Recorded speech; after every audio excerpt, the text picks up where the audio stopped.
बिस्मिल्लाहिर्रहमानिर्रहीम। कैसे हैं भाई आप लोग? रटना नहीं है, समझना है। Syntax book board matric biology chapter number 6 inheritance, इसका पार्ट जो है वो 3 हम करने जा रहे हैं। कॉपी पेंसिल ले लीजिए, लेक्चर को नोट करना है और मुस्कुराते रहना है। पिछले पार्ट क्विक रिव्यू करके फिर हम आगे बढ़ते हैं, ठीक है। तो पिछले 2 पार्ट के अंदर हमने जिस चीज़ को डिस्कस किया वो आपको यही समझाने की कोशिश की है कि भाई आप जो है, मैंने ये बताया था आपको कि आप 20 साल के हैं, फिर आप 10 साल के हैं, फिर आप 5 साल के हैं हुए, फिर आप जो है वो उम्र के पीछे चल रहे हैं ना। 5 साल के हुए, 1 साल के हुए, 1 साल से 9 महीने, 8 महीने, 1 महीने, और उसके बाद 15 दिन, 10 दिन, 1 दिन, 1 दिन के बाद घंटों का सफ़र चलता है, तो उसके बाद 24 घंटे, 15 घंटे, 5 घंटे, 1 घंटा, फिर उसके बाद मिनटों का सिस्टम चलता है, 30 मिनट, 15 मिनट, 10 मिनट, 5 मिनट। ये सिस्टम आपकी उम्र का चल रहा है पीछे की तरफ। आप फिर 1 सेकंड के भी हुए, और 1 सेकंड से पहले आप कहाँ थे? आप इन द वॉर्म ऑफ अ मदर, माँ के पेट में थे। आप भी, मैं भी, यही हमारी ज़िंदगी का सफ़र है, इसी तरह चलता है। उसके बाद फिर 8.5 9 महीने, 8.5 8 8.5 9 महीने लगभग वहाँ अपने गुजारे। वो भी आपकी उम्र का हिस्सा है ना। उसके बाद फिर मैंने बताया, और पीछे चलिए, तो उसके बाद जो है वहाँ आप विद इन द वॉर्म ऑफ अ मदर, वहाँ पर आप और मैं, हम सभी 8 महीने के थे, फिर 7 महीने के भी थे, 6 महीने के, 5 महीने के, 3 महीने के, 2 महीने के, 1 महीने के, और उसके बाद फिर मैं और पीछे लेके गया था आपको 1 घंटे के भी, 1 मिनट के भी, 1 सेकंड के भी। और वहाँ से वो सिस्टम पूरा सफ़र शुरू हुआ था। पिछली 2 वीडियोज़ आपने यकीनन एंजॉय की होंगी। तो 1 सेकंड के जब हम थे तो हम कैसे थे भाई? एक यूनाइटेड सेल की शक्ल में, जिसको जाइगोट कहा जाता है। ये यूनाइटेड सेल जाइगोट, इसमें क्या मौजूद है? 2 न्यूक्लियस मौजूद हैं। एक न्यूक्लियस तो इस सेल का अपना ही है, और एक जो है न्यूक्लियस कहाँ से आया है? फादर की तरफ से आया है। तो क्या फादर की तरफ से सिर्फ न्यूक्लियस आया था? नहीं, न्यूक्लियस नहीं आया था, बात मैंने आपको बताई है। फादर की तरफ से सेल्स आए थे बहुत सारे, जिनको स्पर्म्स कहा जाता है। और इन बहुत सारे सेल्स में से एक सेल जो है, एक स्पर्म जो है, उसका सिर्फ न्यूक्लियस जो है वो इस सेल के अंदर चला गया था। पिछली वीडियो में मैंने तफसील से आपको बताया। ये जो सेल है इसको ओव्यूम कहा जाता है। कहाँ मौजूद है? ये माँ के पेट में मौजूद है। और इस ओव्यूम के अंदर अपना न्यूक्लियस मौजूद है। अब ये जो फादर की तरफ से स्पर्म आ रहा था, सेल आ रहा था, इसमें से सिर्फ न्यूक्लियस अंदर चला गया। अब ये ऐसा सेल है, ऐसा यूनाइटेड सेल है जिसको जाइगोट कहा जाता है, जिसमें 2 न्यूक्लियस हैं। जो माँ का पहले से न्यूक्लियस है, जो माँ का सेल है जिसको ओव्यूम कहा जा रहा है, उसमें जो न्यूक्लियस है उसके अंदर 23 क्रोमोसोम्स हैं। और ये जो नया न्यूक्लियस अभी आया है, इसके अंदर भी 23 क्रोमोसोम्स हैं। तो इस तरह इस जाइगोट के अंदर हो गए 46 क्रोमोसोम्स, और यहीं से फिर आगे सेल डिवीज़न का प्रोसेस शुरू होता है। ये बात मैंने आपको समझाई थी कि यहीं से फिर सेल डिवीज़न का प्रोसेस शुरू होता है। ये एक यूनाइटेड सेल जो जाइगोट है, जिसमें 46 क्रोमोसोम्स हैं, यहाँ से फिर 2 सेल बनते हैं, 4 बनते हैं, 8 बनते हैं, ठीक है, 16 बनते हैं, 32 बनते हैं, 64 बनते हैं, 128, 256, और ये सिस्टम चलता रहता है। ढेर सारे सेल्स जब इकट्ठे हो जाते हैं तो फिर उनमें से कुछ सेल ये तय करते हैं कि अब हमें चेंज हो जाना है। चेंज होना ज़रूरी है, क्योंकि आपकी पूरी बॉडी जो है वो सेल्स से मिलके बनी है, ठीक है। आपकी पूरी बॉडी सेल्स से मिलके बनी है। अगर आपके हाथ जो हैं वो आपकी आँखों से मुख्तलिफ हैं, आपके हाथ भी सेल्स से मिलके बने हैं, आपकी आँखें भी सेल से मिलके बनी हैं, तो ये बात तय है, कॉमन सेंस की बात है कि यहाँ जो सेल हैं हाथ को बनाने वाले, वो इन सेल्स से मुख्तलिफ हैं जिन्होंने आपकी आँखें बनाई हैं। तो ये सेल्स के अंदर चेंजेस कब आई? वहीं आई जब बहुत सारे सेल्स बन चुके इस जाइगोट की मदद से। अब ये तय हुआ कि अब कुछ सेल्स जो हैं वो अलग होके अपनी शक्ल बदलें, अपने खवास बदलें, अपनी अंदर थोड़ी सी नई चीज़ें पैदा करें। क्यों? क्योंकि ये जो अब सेल्स साइड में हो चुके हैं, इनमें जो बदलाव आ रहा है, इनको क्या बनाना है? इन सेल्स को, इनको आपकी आंखें बनानी है। ठीक है। इसी तरह और बहुत सारे सेल्स निकले और उन्होंने क्या तय किया कि इनको आपका हार्ट बनाना है, दिल बनाना है, तो इन सेल्स ने अपने अंदर बदलाव पैदा किया, इन सेल्स ने अपना कलर चेंज किया और इन सेल्स ने अपने अंदर और बहुत सारी चीज़ें नई पैदा की। इसी तरह और सेल्स अलग हुए, एक ग्रुप सेल्स का अलग और हुआ, और ये जो ग्रुप है सेल्स का, इन्होंने क्या बनाना था, आपका पैंक्रियाज बनाना था। तो ये सेल्स जो हैं इन्होंने अपने अंदर तब्दीलियां लेके आए, ये सेल्स अपने अंदर, क्योंकि इन सेल्स ने मिलके क्या बनाना है, पैंक्रियाज बनाना है। अब सोचने की बात है, आपका हार्ट बनाने वाले सेल्स, आपकी आइज़ बनाने वाले सेल्स, आपका पैंक्रियाज बनाने वाले सेल्स, आपकी स्किन बनाने वाले सेल्स, ये सारे सेल्स पहले एक ही जैसे थे ना। वो जायगोट से जो आगे सिस्टम शुरू हुआ था सारा का सारा, जायगोट से और बहुत सारे सेल्स बन रहे थे, ढेरों ढेर सेल्स बने, कहाँ, माँ के पेट के अंदर। और फिर इन बहुत सारे सेल्स ने ये तय किया कि भाई अब जो है ऐसा करते हैं, कुछ सेल्स जो हैं वो अलग हो जाएं, कुछ सेल्स जो हैं वो अलग हो जाएं, कुछ सेल्स जो हैं वो अलग हो जाएं। अब यहाँ सेल्स की ग्रुपिंग हो रही है। एक ग्रुप जो सेल्स का है वो अलग जो हुए, वो सिर्फ अलग ही नहीं हुए बल्कि उस ग्रुप ऑफ सेल्स ने अपने अंदर बदलाव पैदा किया, चेंज लेके आए।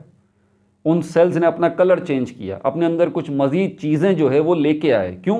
क्योंकि ये जो ग्रुप अलग हुआ है सेल्स का, इन्होंने क्या बनाना है, आपकी आंखें बनानी है। दूसरा ग्रुप जो अलग हुआ है सेल्स का, इन्होंने क्या बनाना है, आपका हार्ट बनाना है। तीसरा ग्रुप जो सेल्स का अलग हुआ, इन्होंने क्या बनाना है, आपका पैंक्रियाज बनाना है, लीवर बनाना है, स्किन बनाना है, टीथ बनाने हैं, बोन्स बनाने हैं, ब्लड बनाना है, आंखें बनानी है, बाल बनाने हैं, आईब्रो बनानी है। आपका वजूद पूरा का पूरा इन्हीं चीज़ों का मजमुआ है ना, हाथ पैर, नाखून, बाल, खून, गोश्त, हड्डियाँ। तो ये सारी चीज़ें जुदा जुदा हैं, अलग हैं। आपके बाल जो हैं वो आपकी स्किन से अलग हैं, आपका गोश्त जो है वो आपकी हड्डियों से अलग है। बात समझ में आ रही है कुछ आपको? तो अब उस पॉइंट पे जब मैं आपको लेके गया था कि भाई ये जो सेल्स ने तय किया कि अब ये जो ढेर सारे सेल्स बन चुके हैं, इस अकेले सेल से, जायगोट से, माँ के पेट के अंदर ये ढेर सारे सेल्स जो बन चुके हैं, अब इनको अलग होके कुछ को आंखें बनानी हैं, कुछ सेल्स को अलग होके स्किन बनानी है, कुछ सेल्स को अलग होके ब्लड बनाना है। तो ये तय कौन कर रहा है सेल्स के अंदर? उन सेल्स के अंदर ये तय कौन कर रहा है? ये है सबसे अहम सवाल। इस सवाल का जवाब आपको मिलेगा तो इनहेरिटेंस आपको समझ में आएगा। और वो क्या है? उन सेल्स के अंदर साइटोप्लाज्म है, साइटोप्लाज्म के अंदर न्यूक्लियस है, न्यूक्लियस के अंदर क्रोमोसोम्स हैं, क्रोमोसोम्स के अंदर डीएनए है, और डीएनए का एक हिस्सा है जिसको जीन कहा जाता है। ये जीन है जो ये तय कर रहा है, ये जीन है जो ये तय कर रहा है। वो जीन है बता रहा है उस सेल को कि भाई तुम इन दूसरे सेल्स से ज़रा मुख्तलिफ तुम्हें बनना है। देखें उस सेल के अंदर, कहाँ, उस सेल के अंदर न्यूक्लियस में, उन क्रोमोसोम के अंदर डीएनए में जीन ये तय कर रहा है कि पूरे सेल को अलग होना है। और इसको क्या, कैसे, इसमें क्या चेंजेस आएंगी इस सेल के अंदर? इस सेल के अंदर ये चेंजेस आएंगी कि इस सेल को क्या बनाना है? इस सेल को स्किन बनानी है, इस सेल को स्किन बनानी है। तो आपकी स्किन के जो सेल्स मुख्तलिफ हैं वो इसी वजह से मुख्तलिफ हैं कि आपकी स्किन के सेल्स के अंदर जो साइटोप्लाज्म है, उसमें जो न्यूक्लियस है, उसमें जो क्रोमोसोम है, उसमें जो डीएनए है, उसमें जो जीन है, वो ये तय कर रहा है। उसने ये तय किया सब कुछ। समझ में आई? तो ये जीन है, इसको तो हम आगे डिस्कस करेंगे जीन को तफसील से, ठीक है। और हमने जो ख़ास एक और बात मैंने आपको बताई थी कि फिर मैंने आपको जो बात बताई थी, मैंने आपको ये बात बताई थी कि दो किस्म के सेल्स को आप जहन में रखें, नहीं तो आप गड़बड़ कर देंगे। एक वो सेल है जो कि इमेच्योर है, दूसरा वो सेल है जो कि मैच्योर है। ये इमेच्योर सेल है, इमेच्योर, ये अभी छोटा है, ये मैच्योर है, ये बड़ा हो गया है। मैच्योर मतलब ये जितना साइज़ इस सेल का होना था हो चुका, इस सेल का अभी साइज़ छोटा है, इसको बड़ा होना है। ये दो किस्म के सेल्स हैं आपकी बॉडी के अंदर। सेल डिवीज़न जो होती है वो इस सेल के अंदर होती है, इस वाले में सेल डिवीज़न नहीं होती है। अभी ये मैच्योर है, ये मैच्योर है, ये सेल डिवाइड होगा। इस सेल के अंदर मौजूद ये जो न्यूक्लियस है, न्यूक्लियस के अंदर मौजूद क्या मौजूद है? जो यहाँ पर भी मौजूद था और यहाँ पर भी मौजूद था। मैंने कहा था इस फ़र्क को ज़रा समझिएगा, क्योंकि टर्मिनोलॉजीज चेंज होती हैं, प्रॉब्लम हो जाती है ना। तो यहाँ पर जो न्यूक्लियस है और यहाँ पर जो न्यूक्लियस है, यहाँ पर जो न्यूक्लियस है, इसके अंदर आपको क्या नज़र आ रहा है? इसमें आपको एक गुच्छा सा नज़र आ रहा है, इस तरह का खिचड़ी पकी हुई है, अजीब सी चीज़ है, कुछ समझ में नहीं आ रहा। इसको कहते हैं क्रोमेटिन। क्रोमेटिन। और इस क्रोमेटिन के अंदर मैंने आपको बताया जो खिचड़ी सी पकी हुई है अंदर, ठीक है, ये गुच्छे से जो आपको नज़र आ रहे हैं, इसको क्रोमेटिन को देखेंगे तो ये दो किस्म का मिक्सचर नज़र आएगा आपको। दो किस्म का असल में ये मिक्सचर है। कौन सी वो दो चीज़ें? एक तो डीएनए है, दूसरा जो है वो हिस्टोन है, ये एक प्रोटीन है। तो ये असल में फिर परसेंटेज भी मैंने बताई थी कि ये जो अंदर मिक्सचर आपको नज़र आ रहा है न्यूक्लियस के अंदर, जिसको क्रोमेटिन कहते हैं, ये मिक्सचर डीएनए और हिस्टोन का मिक्सचर है। यही डीएनए और हिस्टोन, हिस्टोन क्या है? प्रोटीन है, प्रोटीन की एक टाइप है। डीएनए क्या है? न्यूक्लिक एसिड की एक टाइप है, न्यूक्लिक एसिड की एक टाइप है। ठीक हो गया भाई? और न्यूक्लिक एसिड की और भी टाइप है, आपको पता है आरएनए भी न्यूक्लिक एसिड की टाइप है। और प्रोटीन जो है उसकी भी बहुत सारी टाइप्स हैं, स्टोन ही सिर्फ नहीं है। और ये दोनों न्यूक्लिक एसिड और प्रोटीन, ये दोनों क्या है? बायोमोलिक्यूल्स। Biomolecules, biomolecules. तो 4 किस्म के बायोमोलिक्यूल्स आपका वजूद बनाते हैं पूरा का पूरा। अब आप बोलेंगे सर हमारा वजूद तो सेल से मिलके बना है। अभी आपने कहा हाथ, पैर, नाक, कान, नाखून, खून, हड्डियाँ, गोश्त, ये सब तो सेल से मिलके बना है। भाई सेल से तो मिलके बना है। सेल आगे किससे मिलके बने हैं? सेल मेम्ब्रेन, साइटोप्लाज्म, न्यूक्लियस, इसी से ना। तो आप सारे सेल्स के अंदर ज़रा देख लें, सारे साइटोप्लाज्म में देख लें, सारे न्यूक्लियस में देख लें, सारी सेल मेम्ब्रेन्स में देख लें, आपकी पूरी बॉडी के जितने हैं सारे सेल्स, उन सारे सेल्स का एक एक हिस्सा आपको, उन सारे हिस्सों में ये 4 किस्म के बायोमोलिक्यूल्स नज़र आ रहे होंगे। 4 किस्म के बायोमोलिक्यूल्स कौन कौन से? न्यूक्लिक एसिड, प्रोटीन, लिपिड्स और कौन से? कार्बोहाइड्रेट्स। कार्बोहाइड्रेट्स।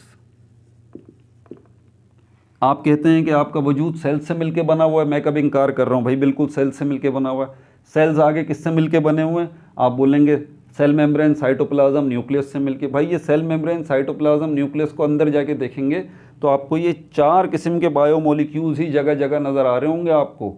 ठीक है, सेल मेम्ब्रेन के अंदर आपको nucleic acid, protein, lipids, carbohydrates, यही सब नज़र आ रहे होंगे मुख्तलिफ परसेंटेजेस में। साइटोप्लाज्म में देखेंगे तो यही नज़र आ रहे होंगे। अंदर न्यूक्लियस में जाएंगे तो यही नज़र आ रहे होंगे। जैसे अंदर न्यूक्लियस में जाके जब आप क्रोमोसोम्स को देखेंगे तो क्रोमोसोम जो धागे हैं वो किससे मिलके बने हैं? इन 2 किस्म के बायोमोलिक्यूल्स से। कौन कौन से? न्यूक्लिक एसिड और प्रोटीन से। न्यूक्लिक एसिड की कौन सी टाइप से? डीएनए से। प्रोटीन की कौन सी टाइप से? हिस्टोन से। तो बहरहाल हम यहाँ पर बात कर रहे थे, ये बात मैंने समझाई थी कि क्रोमेटिन जो है वो ये मिक्सचर है। अब ये इमेच्योर सेल है आपकी बॉडी का। जब यही सेल मैच्योर हो जाएगा, बड़ा हो जाएगा, एक स्पेसिफिक साइज़ में पहुँच जाएगा, अब जाके इसके अंदर ये जो गुच्छे नज़र आ रहे थे, जो मिक्सचर नज़र आ रहा था डीएनए और हिस्टोन का, ये एक बाकायदा शक्ल, प्रॉपर शक्ल आपको नज़र आएगी। आप गिन सकते हैं, आपको धागे नज़र आएंगे 1 2 3 4 5 6, ये 46 जो है वो थ्रेड्स नज़र आएंगे आपको इसके अंदर, धागे। लेकिन कब? जब सेल मैच्योर हो जाएगा। समझ में आ रही है बात आप? और जैसे ही सेल मैच्योर हो जाता है, अब इसकी डिवीज़न का टाइम आ जाता है। डिवीज़न, जिसको हम सेल डिवीज़न कहते हैं ना, अब ये डिवाइड होने के पोजीशन में है। ये वाला सेल जो है वो डिवाइड नहीं होगा। समझ में आ गई बात?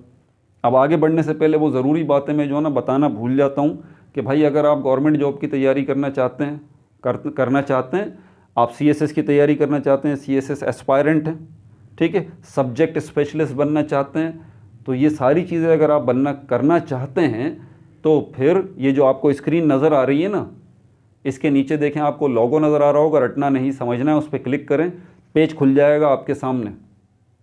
वहाँ देखें प्लेलिस्ट आपको नज़र आ रही होंगी।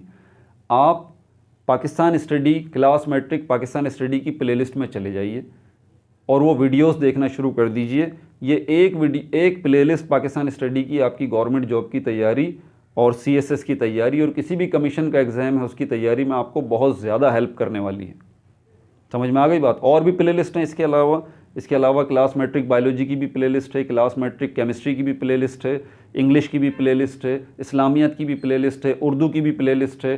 First year chemistry complete book बना के मैं ऑलरेडी अपलोड कर चुका हूँ, पूरे के पूरे 12 चैप्टर्स, उसकी भी प्ले लिस्ट आपको नज़र आ जाएगी। सेकेंड ईयर क्लास 12 की केमिस्ट्री कंप्लीट बुक बना के अपलोड कर चुका हूँ, पूरे के पूरे 13 चैप्टर्स उसमें आपको नज़र आ जाएंगे, उनकी वीडियोस आपको मिल जाएंगी। Second year physics new book जो अभी आई है 2024 में, इसका चैप्टर नंबर 25 अभी चल रहा है, क्वांटम फिज़िक्स पे अभी हम हैं, तो ये चल रहा है अभी। ठीक है भाई, तो ये सब मैंने बात बता दी। इसी वीडियो का पिछला पार्ट अगर आपको देखना हो तो ऊपर लिंक अभी शो हो भी चुका होगा, यहाँ पर लिंक आ जाता है। और इसी चैप्टर का अगला पार्ट आपको देखना हो तो इसी, जैसे ये वीडियो ख़त्म होगी इसी स्क्रीन पर आपको अगला पार्ट जो है वो मिल जाएगा। ठीक है भाई, ये सारी ज़रूरी बातें बता दी। अब दोबारा यहाँ पर आ जाते हैं। तो ये बात यहाँ से, इसको सेल डिवीज़न कहते हैं। अब आज का जो मेरा टॉपिक है ना वो स्ट्रक्चर ऑफ डीएनए है, structure of chromosome and DNA. इसको हम नाम देंगे स्ट्रक्चर ऑफ क्रोमोसोम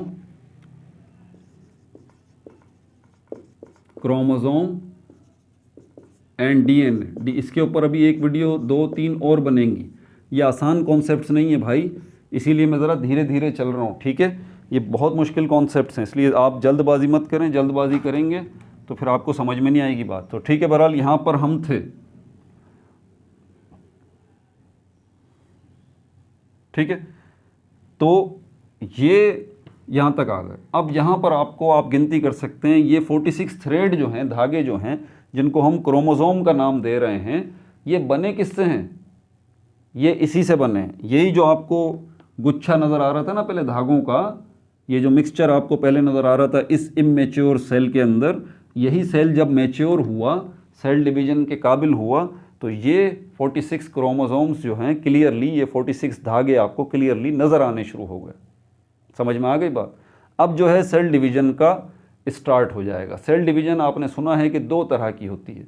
एक हमारे पास जो है माइटोसिस होती है, एक मियोसिस होती है। एक जुमले में आपको दोनों का फ़र्क बता देता हूँ। आपकी बॉडी के अंदर सेक्स सेल्स हैं, आप एडल्ट हैं, है ना, आप भले मर्द हैं या औरत हैं, आपकी बॉडी के अंदर सेक्स सेल्स मौजूद हैं। अगर आप मर्द हैं तो आपकी बॉडी के अंदर स्पर्म्स की प्रोडक्शन हो रही है ना। अगर आप खातून हैं तो आपकी बॉडी के अंदर ओव्यूम्स की प्रोडक्शन हो रही है।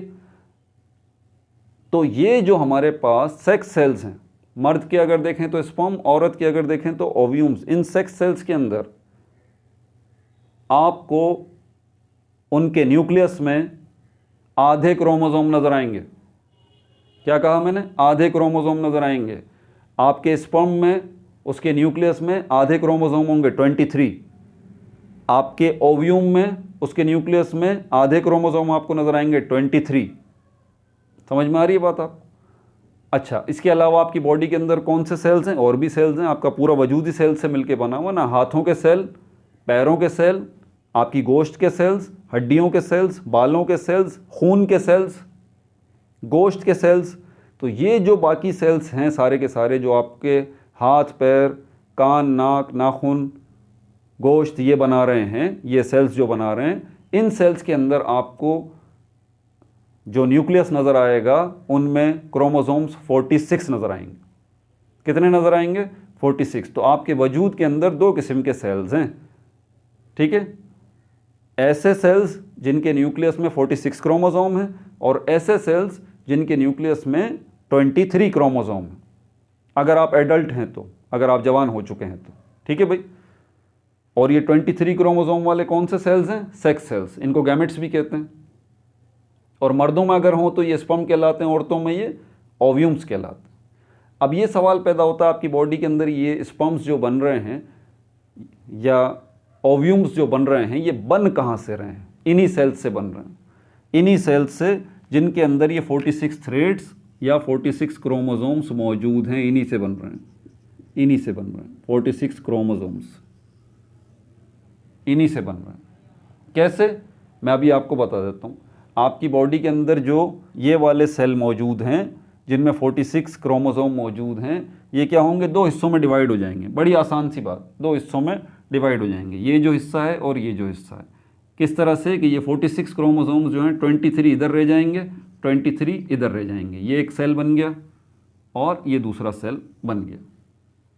अब ये दो सेल बन गए, इनको डॉटर सेल्स कहते हैं। ये कौन से हैं, इनके अंदर, इसके अंदर ये न्यूक्लियस एक और बन गया, ये न्यूक्लियस इसमें ही बन गया, ये दो सेल बन गए। इनको अलग अलग करके दिखा देता हूँ। ये रहा 23 क्रोमोसोम, 23 क्रोमोसोम। ये दोनों जो डॉटर सेल्स हैं किससे बने, इससे बने।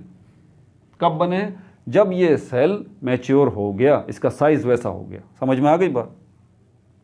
अब ये जो अब बने हैं ये क्या हैं, ये सेक्स सेल्स हैं, जिनको गैमेट्स कहते हैं, गैमेट्स।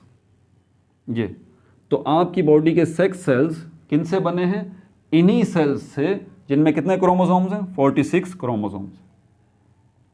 आपकी बॉडी के सेक्स सेल्स को बनाने वाला जो प्रोसेस है सेल डिवीजन का, उसको मियोसिस कहते हैं,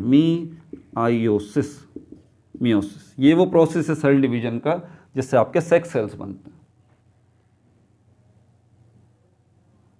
ठीक है। इसके अलावा आपकी बॉडी के अंदर जो सेल्स बनते हैं वो माइटोसिस से बनते हैं। माइटोसिस से, किससे बनते हैं, माइटोसिस से। माइटोसिस वो सेल डिवीजन है जिसके अंदर ये, अगर हम एक सेल देखते हैं, इसके अंदर 46 क्रोमोसोम हैं, तो इससे जब दो सेल बनेंगे तो उनके अंदर भी कितने क्रोमोसोम होंगे, 46 क्रोमोसोम, 46। अब आप ये सोच रहे होंगे ये एक सेल है, इससे दो सेल बने हैं, इस एक सेल के न्यूक्लियस में 46 क्रोमोसोम हैं, तो इन दोनों में भी 46 कैसे होगा। ये 46 क्रोमोसोम जो हैं एक एक कॉपी बनाएंगे। हर क्रोमोसोम जो है अपनी अपनी एक कॉपी बनाएगा, तो यहाँ पर 46 और 46 क्रोमोसोम इस तरह से हो जाएंगे। आधे 46 क्रोमोसोम एक सेल में चले जाएंगे, आधे 46 क्रोमोसोम दूसरे सेल में चले जाएंगे। तो यहाँ पर ये जो दो सेल बने हैं इनके अंदर क्रोमोसोम्स की तादाद वही है जो कि पेरेंट सेल में थी, यानी कि ओरिजिनल सेल के अंदर।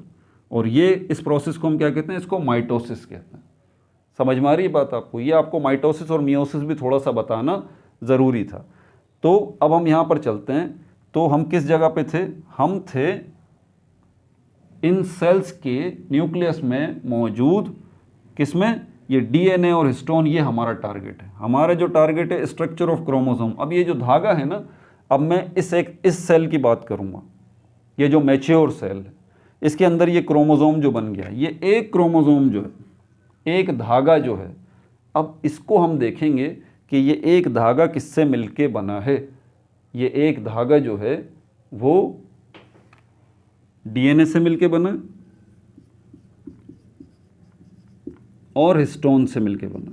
लेकिन कैसे, ये एक धागा जो है, एक क्रोमोसोम जो है, ठीक है, किससे मिलके बना है, डीएनए से और हिस्टोन प्रोटीन से। लेकिन कहाँ है इसके अंदर डीएनए, कहाँ है इसके अंदर हिस्टोन प्रोटीन, मैं अभी आपको इसकी पिक्चर बना के दिखाता हूँ। ठीक है, आप भी ड्राइंग करें मेरे साथ। और फिर डीएनए को आगे हम देखेंगे। ये डीएनए जो है आगे मज़ीद जो है वो किससे मिलके बना है, वो न्यूक्लियोटाइड से मिलके बना है। बताता हूँ। तो आज का ये हमारा पार्ट 1 होगा, क्रोमोसोम एंड डीएनए। इसको ज़रा देख लेते हैं।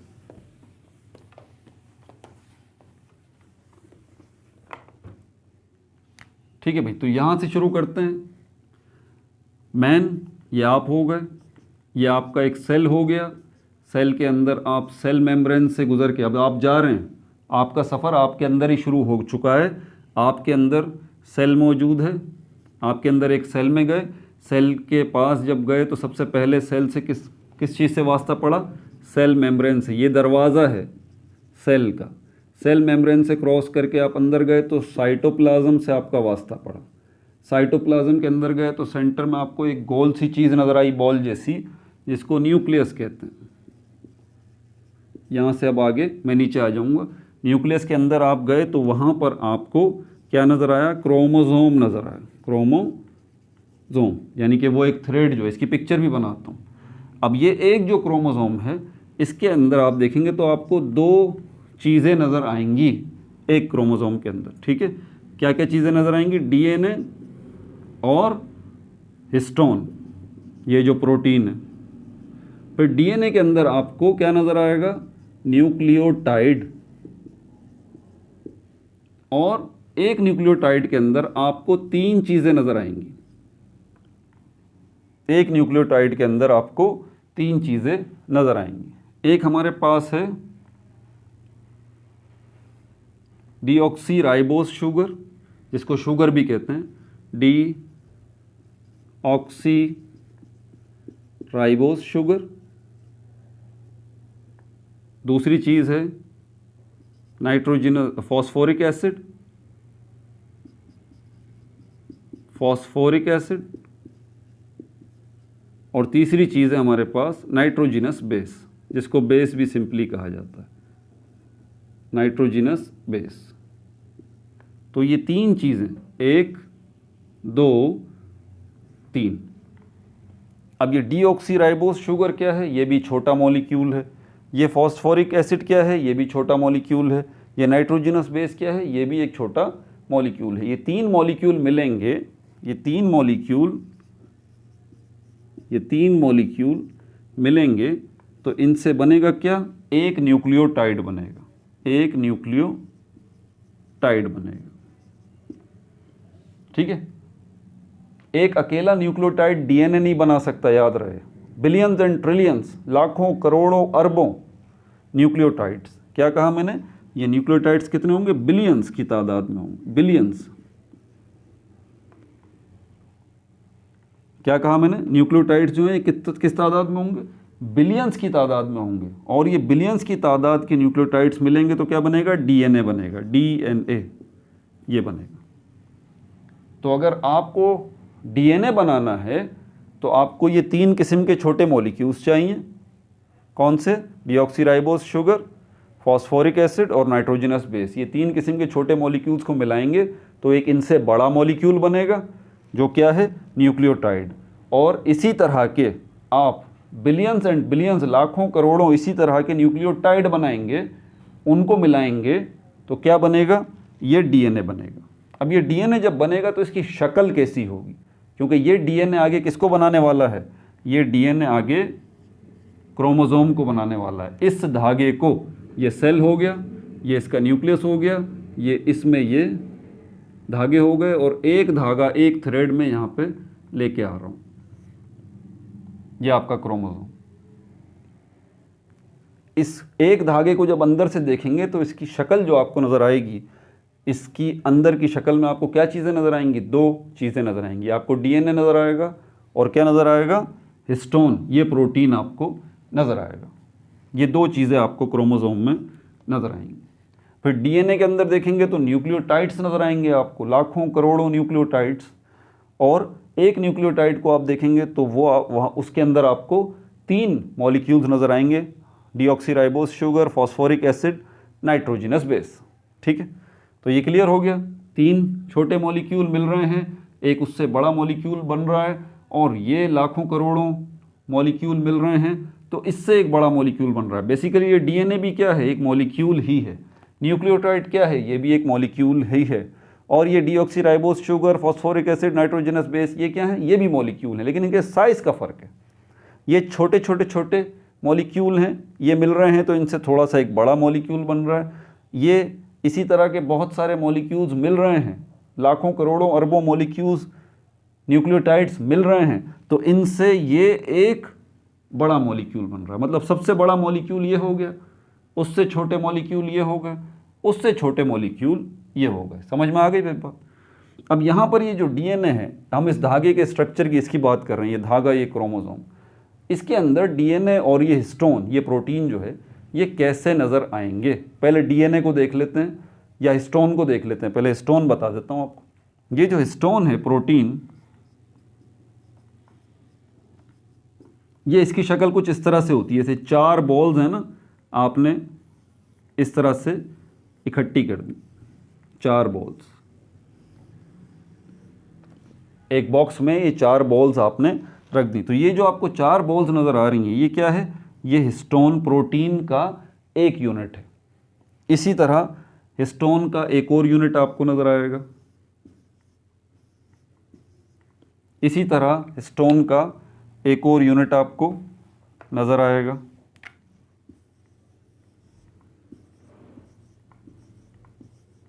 ठीक है भाई, ये मैंने 3 हिस्टोन के मॉलिक्यूल बनाए हैं। एक हिस्टोन का मॉलिक्यूल ये रहा, एक हिस्टोन का मॉलिक्यूल ये रहा, एक ये रहा। इसी तरह ये लाखों करोड़ों हिस्टोन के मॉलिक्यूल्स होंगे। ठीक है, लेकिन अभी मैंने सिर्फ ये 3 लिए हैं। तो क्या ये 3 हिस्टोन के मॉलिक्यूल्स मिलेंगे तो क्या ऐसा धागा बनेगा? नहीं, सिर्फ इनके मिलने से बात नहीं बनेगी। सिर्फ प्रोटीन से मिलके थोड़ी ना डीएनए बना है। इनको अगर मैं एक जगह पे इकट्ठा कर दूं, यानी कि इसी धागे को मैं आगे एक और पिक्चर में दिखाऊं छोटा करके, ये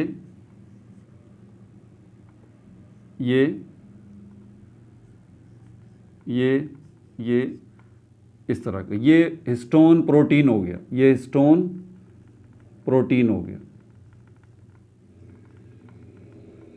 ये हिस्टोन प्रोटीन आपको वैसे नज़र नहीं आएगा। ठीक है, ये हिस्टोन प्रोटीन यहाँ मैंने बड़े करके हिस्टोन प्रोटीन आपको दिखाया है। ठीक है भाई, ये सेल हो गया, ये न्यूक्लियस हो गया, इसमें ये क्रोमोसोम हो गए, एक क्रोमोसोम आगे आ गया। अब इस क्रोमोसोम को आप इलेक्ट्रॉन माइक्रोस्कोप से देखेंगे तो अंदर आपको ये नज़र आएंगे। सबसे पहले इस तरह के हिस्टोन मॉलिक्यूल्स, हिस्टोन प्रोटीन नज़र आएंगे।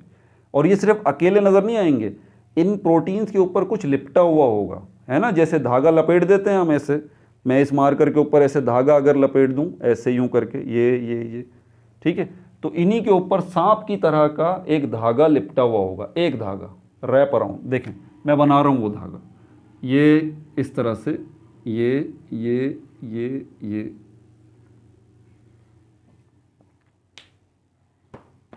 तो जब आपने सेल को देखा, न्यूक्लियस को देखा, न्यूक्लियस के अंदर आपने क्रोमोसोम को देखा और एक क्रोमोसोम को नज़दीक से देखा, तो ये आपको इस तरह की शक्ल नज़र आई, ये इस तरह का आपको धागा नज़र आया। लेकिन इस धागे को अगर आप देखेंगे तो अंदर आपको ये क्या नज़र आया?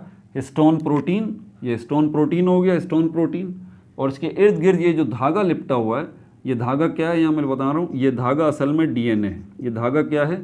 ये डीएनए है। और ये जो बॉक्स आपको नज़र आ रहा है ये क्या है? Histone protein, histone protein. ठीक है भाई, तो हिस्टोन प्रोटीन के ऊपर ऐसे ये धागा लिपटा हुआ है।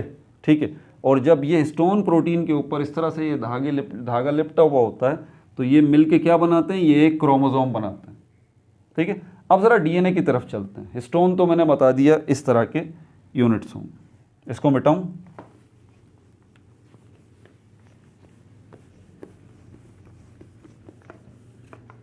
अब ये धागा भी बड़ा इंटरेस्टिंग है, ज़रा ध्यान से मेरी बात सुनिएगा।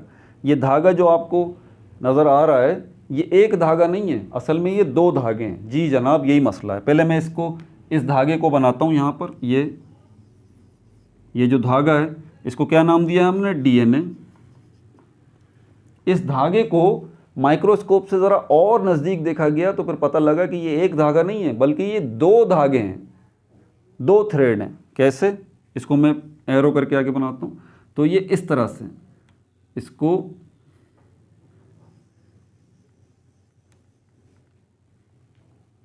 और इसी के साथ, यार इसकी एक्चुअल पिक्चर ही बना लूँ ना, ये रही डबल हेलिक्स जो इसका स्ट्रक्चर है। मैं असल में ये सही तरह बना नहीं पा रहा हूँ, इसको भी ऐसे ही बनाता हूँ जैसा ये है ना, ये इस तरह। ठीक है भाई, ये आ गया ये वाला। यहाँ डीएनए मैंने ऐसे बनाया हुआ है। ठीक है, आप यहाँ देख लें, यही सही है। तो ये यूं यूं यूं यूं, तो ये जो आपको एक धागा नज़र आ रहा है डीएनए, तो नज़दीक से आप देखते हैं तो ये एक नहीं है बल्कि ये 2 धागे हैं इस तरह के।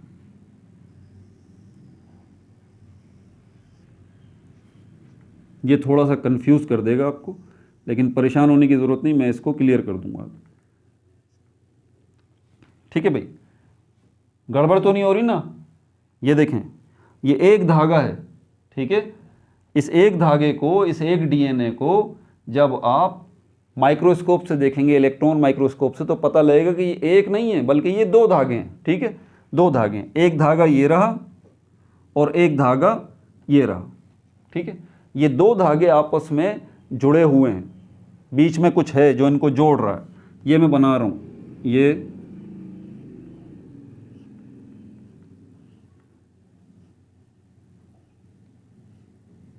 अब इन दोनों धागों को मैं जोड़ रहा हूँ।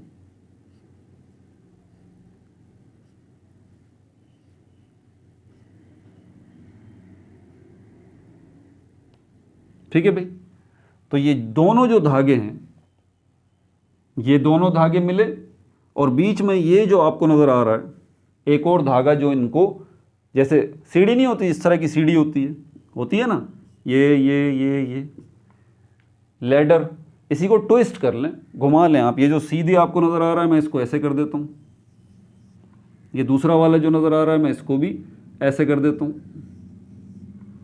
और अगर एक्चुअल पिक्चर बनाऊँ जो बुक में मौजूद है तो उलझिएगा मत, इसी दूसरे वाले को मैं यूँ कर देता हूँ। थोड़ा सा ये बना हुआ असल में इसका स्ट्रक्चर इस किस्म का, ये देखें, ये हाँ, अब दिमाग थोड़ा सा उलझ जाएगा आपका, लेकिन ये दो धागे यही हैं इसी तरह के, ठीक है, यही दो धागे। यहाँ मैंने इजी बनाया लेकिन एक्चुअल ये ऐसे नहीं होते ये दो धागे, ठीक है। ये दो थ्रेड जो हैं वो इस तरह से आपस में एक दूसरे के गिर्द लिपटे हुए होते हैं और यहाँ पर इनके बीच में एक तीसरा धागा भी होता है, जैसे अभी मैंने लेडर की पिक्चर बनाई थी, ठीक है, ये यहाँ पे ये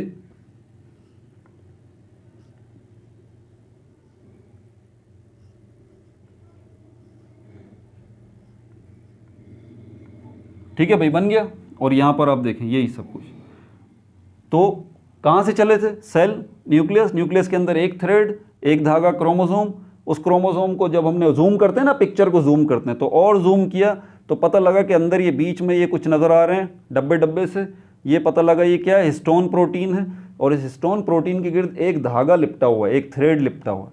इस एक धागे को हमने क्या नाम दिया, डीएनए का। और जब इसको मज़ीद गौर से देखा तो पता लगा कि ये एक धागे नहीं है, दो धागे हैं, ठीक है। तो यहाँ पर भी एक धागा नहीं लिपटा हुआ इसके गिर्द, ये दो धागे लिपटे हैं, ये दो धागे इस तरह से लिपटे हैं। समझ में आ गई बात। और इन दो धागों के दरमियान इस तरह का ये बीच में एक और छोटा सा धागा भी है। ये है डीएनए का स्ट्रक्चर, ये है डीएनए का स्ट्रक्चर। अब आपके जहन में क्विक जो है वो सवाल आ रहा होगा, कौन सा सवाल आ रहा होगा, सर आपने बताया इंसान है, उसके अंदर सेल है, उसमें सेल मेम्ब्रेन है, साइटोप्लाज्म है, न्यूक्लियस है, न्यूक्लियस के अंदर गए तो हम क्रोमोसोम है, क्रोमोसोम में हमें डीएनए और हिस्टोन ये मिलेंगे, हिस्टोन नज़र आ गया, ठीक है सर। इसके इर्द गिर्द डीएनए जो है वो लिपटा हुआ है, ये भी नज़र आ गया। लेकिन आपने डीएनए की पिक्चर भी बना दी कि डीएनए असल में एक धागा नहीं है, डीएनए दो धागे हैं, ये बात भी हो गई। लेकिन आपने डीएनए का बताया है कि ये न्यूक्लियोटाइड से मिलके बना है, तो इन दो धागों में ये दो धागे मिलके और ये तीसरा धागा मिलके इसको बना रहे हैं जो डीएनए को।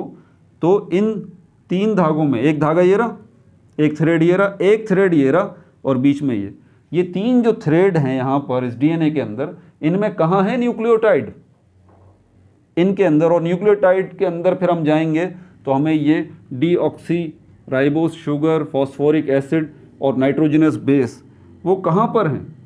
क्या ये जो धागा है ये वाला, ये जो थ्रेड है ये न्यूक्लियोटाइड है, क्या ये जो थ्रेड है वो न्यूक्लियोटाइड है, या बीच में ये जो थ्रेड नज़र आ रहे हैं क्या ये न्यूक्लियोटाइड है, या फिर ये जो धागा है पहला वाला इसके अंदर न्यूक्लियोटाइड है और न्यूक्लियोटाइड के अंदर फिर डीऑक्सीराइबोस शुगर है, फॉस्फोरिक एसिड है, नाइट्रोजनस बेस है। यहीं से हम अगला पार्ट शुरू करेंगे। अगले पार्ट में हम जो बात करेंगे वो सिर्फ इसी की बात करेंगे आगे, ये सब कुछ मिटाऊंगा नहीं मैं, ठीक है। आज संडे है, छुट्टी है, तो टाइम है, सुकून है, तो इसको अगला पार्ट मैं अभी बनाऊंगा थोड़ा रेस्ट करके, फिर मैं इसको एक्सप्लेन करता हूँ आपको दोबारा से इसके अंदर, ठीक है। यहाँ से हम ये देखेंगे कि इस डीएनए के अंदर कहाँ है न्यूक्लियोटाइड, और न्यूक्लियोटाइड जब मिल जाएगा इस डीएनए के अंदर, फिर उसमें देखेंगे कहाँ है डीऑक्सीराइबोस शुगर, कहाँ है फॉस्फोरिक एसिड, कहाँ है नाइट्रोजनस बेस। ठीक है भाई, लेकिन ये अगले पार्ट में, पार्ट 4 में, और इसका structure of chromosome and DNA का पार्ट 2 हो जाएगा वो। ठीक है भाई, अपना बहुत ज़्यादा ख्याल रखिएगा। No like no subscribe, only share.